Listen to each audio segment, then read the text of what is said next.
and we are live here at the Pick Six Studios for the Pick Six podcast, first ever for the Genesis podcast, the official podcast of the Genesis League.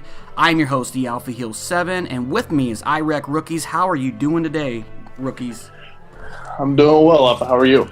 Great. We have a great show for you today. We are going to be talking about 6 subjects that are just kind of random. Hopefully, the longer we can do this, the more that we can get the audience involved. So we want to hear from you. If you guys have any questions that we can talk on the show, definitely hit us up. You can hit me up in chat, or you can hit us up on Twitter, Genesis_MSR. So with that said, let's go ahead and get going. First question. Who is your vote for AFC Rookie of the Year? Go ahead. At this point, I think we would be naive to not pick Josh Allen, and I'm going to tell you why. And I think everybody would agree it's a 2-horse race between him and Deshaun Watson. And I'm going to give you my case for Allen here. He has 6 more touchdowns, has the same amount of interceptions. They both threw 13, same completion percentage, 64%. But here's the 2 stats I think set him apart. He's been sacked 13 more times, so that tells me right up front that he is not getting the protection that Deshaun Watson is. And the other thing is he's done this on 77 less attempts this year. So to me, given that he's had less attempts and given that his offensive line has given up more pressure, what he's been able to produce in comparison to the other candidates, it just sets him apart in my eyes. No, and when I first looked at this list, technically Watson is not a rookie, but because we're using updated roster, Watson is a rookie on this game. But I've got to go with Watson. Watson is my pick for Rookie of the Year, and the reason is if you look at them, they've got they're 8-4, so they're leading their division. They're really actually close to clinching that division. So they're 4th in passing yards and 3rd in total offense and 12th in points. So this offense is really going, and if you saw what he's been doing there, they've always lacked a quarterback, and now he's been able to really kick it up a notch. So for me, it's easy. I've got to go with Watson on that. I just feel like he's going to be the Rookie of the Year, but not only that, he could actually be the MVP. So for me, that's who I got to go with. So both Sure. good guys, and I think the longer we kind of look at this, this is definitely a 2-horse race in my opinion. It's going to be neck and neck going to the end, and both quarterbacks have actually elevated their team to another level. So I do like that. So with that being said, we're going to go into the next subject, and I'll start this one off. So what team is exceeding expectations? For me, the Buccaneers are exceeding my expectations. They are actually 1st in rushing. And if you look, that great pick that they had, Ronald Jones, he has over 800 yards. And even their backup has 500 yards. They have been able to do it on offense and defense. And they're actually 3rd in the NFC right now with not the expectation of making the playoffs a year out. They were actually horrendous. They didn't even make the playoff. I think they actually had a top 10 pick. So for everything that I'm looking at the body of work, especially from where they came from. So for me, it's got to be the Buccaneers. Rook, who you going with? Well, I think I'm going to make a lot of friends in Buffalo this week. For me, I took the Buffalo Bills, and this roster has assembled. I don't think any of us could have predicted them to be sitting at 9-4. They've put up nearly 400 total points this year with the Patriots and the Dolphins in the same division, which the Dolphins are only 1 game behind. Let's not forget that. But the Bills, with this roster as assembled, with a rookie quarterback who really, let's all face it, was a giant question mark coming into this season, for them to be sitting at 9-4 at this point in the year, in a position to be the 4, anywhere between, really it's still anybody's game in the AFC, the top 4 seeds, right? 9-4. To be in this position, I think, is really unexpected, and I really don't think any of us could really look ourselves in a mirror and say that we predicted the Bills to be a top 4 team in the AFC this season. Right, but you got to look at last year. They actually did make the playoffs. Even without Josh Allen at the helm, they actually went to the playoffs. Now, they didn't do much when they got there, but for me, you're kind of looking at the total, what they did the previous season. So to exceed that expectation for me, the Buccaneers were not even in the playoffs, and now they're sitting in 3rd seed, 9-4, but the Buffalo Bills were there. So that's where I kind of have to make that decision of okay, the Buccaneers didn't make the playoffs, but look what they've done. Winston is finally getting going, and now they got a running game. And yeah, I mean, well, and I'll be honest with you, it was a toss-up between Tampa and Buffalo for me. I was going to go Tampa as well, and then just I got to thinking about the Josh Allen factor, and that's what put Buffalo over the top for me. But I agree with you. I think Tampa has really, turned a lot of heads, and you mentioned it for a lot of those same reasons. Jameis Winston coming along, that defense starting to gel, kind of all at the right time. So really, either of those two teams, I don't think you can go wrong. Yeah, I mean, I agree. I mean, you look at both teams, and Bills, since the 90s, they have not really done a lot. So I do agree with you on that. I mean, you look at not just one season. So yeah, the Bills definitely up there, and they're in contention. They could definitely win this AFC. For me, the AFC is a lot more wide open than the NFC is, where you've got a couple teams that are really good, and then you got a lot of other ones that are kind of like in that middle of the pack. So. But with that being said, we're going into our next segment. And I'll hit you with it, Rook. Are the Rams, are they going to win the NFC conference? Yes. And I'm going to go into a couple of reasons for why. One, the Rams, obviously the record speaks for itself. But here's an interesting statistic. Want to take a wild guess who has the least amount of points allowed this season? I'm going the Rams. The Rams, 220 points allowed. That's 37 points less than the next guy, which is the Vikings at 257. So that's the first thing. This defense is playing out of their mind. Out of their mind. That is a unheard of, amount of points allowed. The other thing I want to point out about this team, and why the reason I think they're going to win the division, is because look at the road win total. They are 6-0 on the road. That tells me if by some chance they wouldn't be the number one seed in the NFC, this team plays well on the road. They do not lose on the road. So that would be the two main factors that really factor in for me. One, the defense playing absolutely incredible. And the second thing is this team is not afraid to go into somebody else's house and kick the door in. Yeah, and I definitely agree with you on that. As far as that goes, I mean, you pair up, Sue and I can't even think of the guy's name. Donald. You pair them up right in the middle. They've got the best rushing defense, and you think when you get closer to the playoffs, when it gets colder in a lot of these cities, you're going to have to rely on the run. So I definitely see there, but I'm going to have to go with no. I really think that the Vikings are going to win this division, and I think they're going to win the Super Bowl, and quite honestly, because I know who the owner is. His name's Taco King. If you know anything about him, if you follow MSR, he is a fantastic user, and he's won a couple Super Bowls in the MSR. He's taken over a team that's ready now. The only thing they were missing last year, I mean, arguably, people say the quarterback. Now they got Kirk Cousins. If you look at their body of work, they are second in total yards and only allowing 255 a game. And the secondary's playing lights out. They're the first best passing against the pass in the entire Genesis League. And then you look at the offense. They even got the offense going. They're ninth in passing with 235 yards, and they rush for over 100 yards a carry. And I really feel like if you look at, they've been there. I think that they have a little bit more. Veterans that are kind of used to it. They got that swagger about them. I really think that the Vikings are going to pull this off, but I think it's going to be an excellent. I think it's going to be those two. I think you and I probably agree with that. It's going to be one of those two that come out of that division or that conference. So, I mean, anything else you want to add to that? Well, and the only other thing that I noticed that sets the Rams apart from the Vikings in my eyes is the Vikings are 9-4.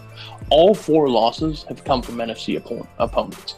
So that concerns me a little bit, as this team hasn't fared too well against its own competition in the NFC. Well, and yeah, that's a great point, because if they can't beat the NFC and they've taken 4 losses already, who's to say they're going to even come out of that conference? I just feel like it's a very powerhouse conference. If you look at the users in this league, a lot of the better users are in the NFC. So I mean, it's up. I think it could be one of obviously 3 or 4 teams, but I really think when you really take a look at the body of work, I think it's going to be either the Rams or the Vikings. So excellent points that you made on that. Now we're going into our 5th segment. So this one is very interesting. So I'll let you start out. Who is your biggest injury impact, Rook, and tell me why? The biggest injury impact to me is Kareem Hunt, and I'm gonna tell you why. This guy, as a rookie, set the world on fire the first half of last season. In as far as the next man up, or the person that come up behind him, Spencer Ware. Let me give you a couple stats here. Spencer Ware has a 5-to-5 touchdown to fumble ratio. That's atrocious. He's only had 739 yards, and Williams has actually been stealing some of his carries of late. So, I think this team on the ground has not performed well without him in the rotation, and I think it's taking one less weapon away for Patrick Mahomes, who's a rookie looking to kind of learn and navigate his way through his first year of full-time duty. Yeah, and you brought up some really good stats there. They're definitely missing him. But for me, I've got to go with Myles Garrett. That defense, since he's went down, has completely looked inept. I mean, they are allowing a lot of time for the quarterback to make the decisions. And if you look at that secondary, they do not have the best secondary back there. He's got 5 sacks for the season. They have relied on him to push that pass rush. And with him down, it's like they hardly have any type of pass rush. Teams can game plan around that. And there's not a Garrett there to bring on that double team to help open up some of the other guys. So for me, it's Garrett. I mean, like I said, if you look at the game against Detroit, he had 2 sacks with 6 total tackles, and I think he even had a tackle for a loss. So he's always in the backfield. He's always he's one of those players where you have to know where he's at. And if you look at the record for the Browns, they have lost a couple, the last couple games because I think of that defense not being able to get that pass rush going. So for me, it's got to be Myles Garrett. But if you look at both guys, I mean, both guys are key players for both of these teams. So I mean, either way you could go. I mean, you could judge either player, but yeah, Kareem Hunt is definitely going to be huge. Anything else you want to add to that before we go to the last final segment? And we actually have 2 more segments, just so you know. We skipped our MVP picks, but no, going back to Hunt, I think it goes beyond just, not only his performance, but trying to mold Patrick Mahomes. I don't have his stats in front of me, but I have to imagine that the season has been more difficult for him, learning a new offense, learning the personnel without Kareem Hunt, without being able to take some of that pressure off him. So, but I agree with you. Myles Garrett's been a huge, impactful injury to that defense. And I agree, that defense has looked completely lost. That's been a huge deal for Cleveland this season. Yeah, and you're right. I'm sorry, I did skip over a subject, but we are going to get to that. Both guys are huge losses. We'll see what happens if either team can bounce back from that. So we are going to go to the next one, which is, who are you picking to win the 2018 MVP? I'm going to start this one off. I have to go with Melvin Gordon. Melvin Gordon right now has over 1,200 yards, and get this stat line, 22 touchdowns. Phillip Rivers has finally found that running back that can he's almost like John Elway. When John Elway was later in his career, he never had that running game, and he finally got Terrell Davis. This is what this kind of reminds me of for Phillip Rivers. I mean, now he's got a running game. This guy has been all over the field. There's not even anybody that, in my mind, that is even close when you look at the total stats receiving and rushing wise. So I've got to go with Melvin Gordon, and I'll be honest with you, I don't think it's close. So, I mean, who do you got, Rook? Prove me wrong. Well, I'm not going to do that because Melvin Gordon's also my pick. As far as, what you just alluded to as far as Phillip Rivers having a quality running attack, I don't really necessarily agree with that because he does have a certain person that's going to go in the Hall of Fame, and that's LaDainian Tomlinson. So we did have somebody before this guy. But Melvin Gordon is my pick, and I'm going to tell you why. He's done this, like you mentioned, a couple of those stats. He's got, over 1,200 yards. He only has 4 fumbles this season. But here's the thing. He's doing that on 226 carries. That means he's averaging 5.3 yards per carry. And me being a former Big Ugly myself, I give a lot of that credit to his offensive line. His offensive line has played out of their minds. They've allowed him and Phillip Rivers to take this team to the next level, and we see it. They're 9-4. They're in the hunt in the AFC. They could end up with a 1 seed out west. And much of it is to Melvin Gordon's credit. So yeah, absolutely. And when you get in, we had spoke about this before, when you get in those, later in the year, it gets colder, and a lot of these teams are going to rely on the rushing attack because of the way that, quarterbacks usually play in the snow. There's not you don't want to be able to force turnovers, and when you got a bell cow like Gordon, he's going to be key to their success, especially going into November, December. So that's a great pick there. Not just because I did it, but yeah. Anyway, our last subject. We are going to talk about the biggest disappointment. I'll let you start off. You go ahead and let me know who you think is the biggest disappointment and why. Well, I'm going to put my dunce cap on and go stand in the corner here on this one. But my biggest disappointment is the Dallas Cowboys. This team has assembled with that offensive line, that running attack, has been a giant disappointment. Now, there was an ownership change. I took over. I think the team was 2-7 when I took over. But, as far as how things were construed before, this team has been very underwhelming. They're ranked 4th in points allowed, and they rank 4th worst in points for. To say that this season's been a disappointment in Dallas, anything less than perfection in Jerry's world is considered a failure. So, this falls well below that line. Yeah, and the only thing I can say about it is you took them over a little bit later, but they are definitely if you look at the complete season, not just what you've done with them, but they have been definitely underwhelming. I mean, this is a win now team. I mean, obviously with that beastly offensive line and that great running game, this is a win now team. But I think the biggest problem is that they're really lacking is veteran corners and also receivers. So I think if you can really kind of guide that in the offseason and get somebody that can get in there and be your number one, you'll be fine. Now, for me, though, my biggest disappointment is the New England Patriots. They are 5-7-1. Yes, 1. There was a tie in the season with them. But they are almost dead last in defense. And this is not something that Bill Belichick has driven his team to. But if you look at that roster, the roster on the defense is pretty bad. I mean, they've lost a couple key players just because they don't want to sign them. But if you take this team, they're playoff Super Bowl ready. So to be 5-7 and can be completely out of the playoffs, for me, for a team that has went to the Super Bowl the last couple years, they have fell flat on their face. Obviously, what they do in real life versus what they do here is totally different. But I mean, this team is horrible right now. I mean, they can't stop anybody. They can't rush the ball. They're 19th in rushing. The only thing they can do is pass. And to be honest with you, he's on his last leg. So where do you go from there? I mean, you almost got to be able to build this team from the ground up, wouldn't you say? Well, and yeah, I get that. And when you mentioned the defense, I don't think this all falls on them. If you look at Brady, you mentioned Tom Brady being on his last legs. If you look at Brady's stat line, he has thrown 28 interceptions and 29 touchdowns. That's almost a 1-to-1 ratio, which is completely unheard of for Tom Brady. Between that defense, not being willing to bring back guys at a higher dollar amount, plus Brady's, complete, loss of control on offense, has really just snowballed into what this team is now. Yeah, and I totally agree with you on that, because if you look at the game against Buffalo a couple weeks ago, he threw 5 interceptions. Whenever you throw 5 interceptions and have an inept defense like he has, you are not going to win the ball game. So it's very disappointing because he probably does have one of the best stat lines.